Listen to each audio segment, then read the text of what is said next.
પહેલાં તો ત્રિભુવન અંકલની ઓફિસે ગયો તો ત્યાં કલાક બેસી રહ્યો પણ આવ્યા જ નહીં.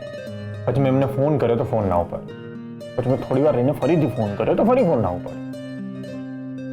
કેસર મેં એમને 8 થી 10 કોલ કર્યો પણ ફોન જ ના ઉપાડ્યો. પછી માંડ એમને એક કોલ રિસીવ કર્યો. ત્યારે મેં એમને કહ્યું કે હું તમને મળવા માટે તમારી ઓફિસે આવ્યો છું પેલી લોન માટે. તો મને કહેવા લાગ્યા કે સોરી હર્ષવર્ધનભાઈ, અત્યારે લોનનું સેટિંગ નહીં થઈ શકે, પૈસાની તંગી આવી ગઈ. અને હું આગળ કંઈ પણ બોલું ને એને પહેલા તો ફોન કટ કરી નાખ્યા. અરે એમ અચાનક કેમ? અચાનક કેવી રીતે પૈસાની તંગી થઈ ગઈ? જ્યારે એમને લોન આપવા માટે હા પાડી ત્યારે એમને નહોતી ખબર કે પૈસાની તંગી છે.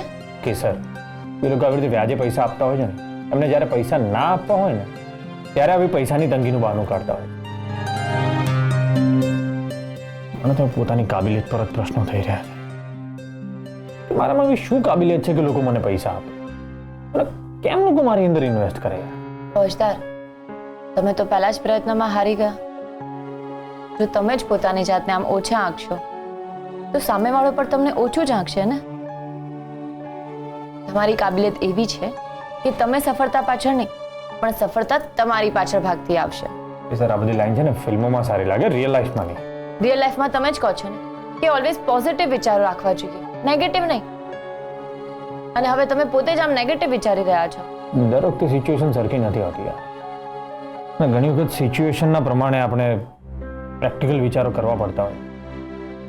જો અત્યારે મારી પાસે બિઝનેસ કરવા માટે રૂપિયા હોય તો મને પોતાની કાબિલિયત પર બિલકુલ પ્રશ્નો ના આવે. અત્યારે કોઈ મને શું કરવા રૂપિયા ઓછી ના આપે? અને મારી કાબિલિયત જુએ તો એમને વિશ્વાસ થાય ને. અને મારી કાબિલિયત તો માત્ર એક પોલીસ અધિકારી તરીકેની. આ સિવાય મને કશું જ નથી આવડતું. This is fact. પણ તમે પોલીસ ઓફિસર તરીકેની કાબિલિયત તો મેળવી જ છે ને. સર, એના માટે મેં બહુ જ સમય આપ્યો. અને અત્યારે મારે એ વિષય પર વાત નથી કરી. પ્લીઝ. સારું, જવા દો. જમવા જઈએ, બધા આપણી રાહ જોતા હશે.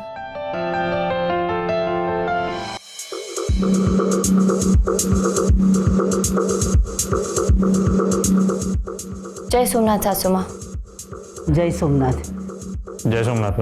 જય સોમનાથ. અમે તમારી જ રાહ જોઈ રહ્યા હતા. બેસો.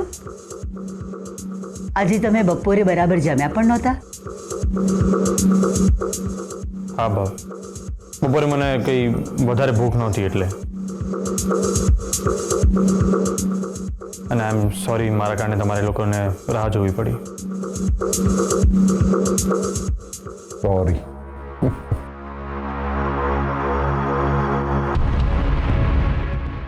બા, આજકાલ હર્ષવર્ધને હાલતા ચાલતા સોરી કહેવું પડે છે. દિગ્વિજય, શાંત. એમને શાંતિથી જમી લેવા દો. બસ.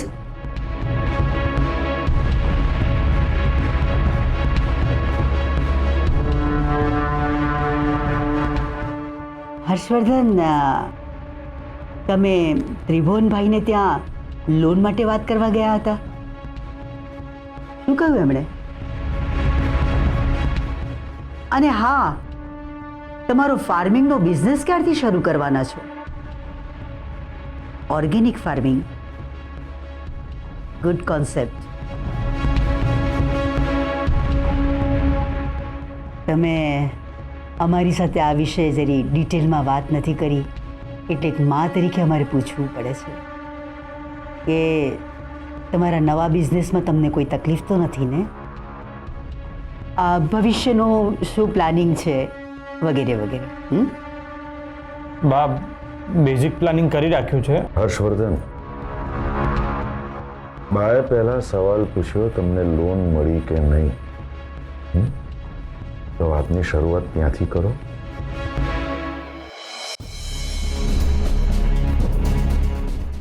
બા, મને લોન નથી મળી.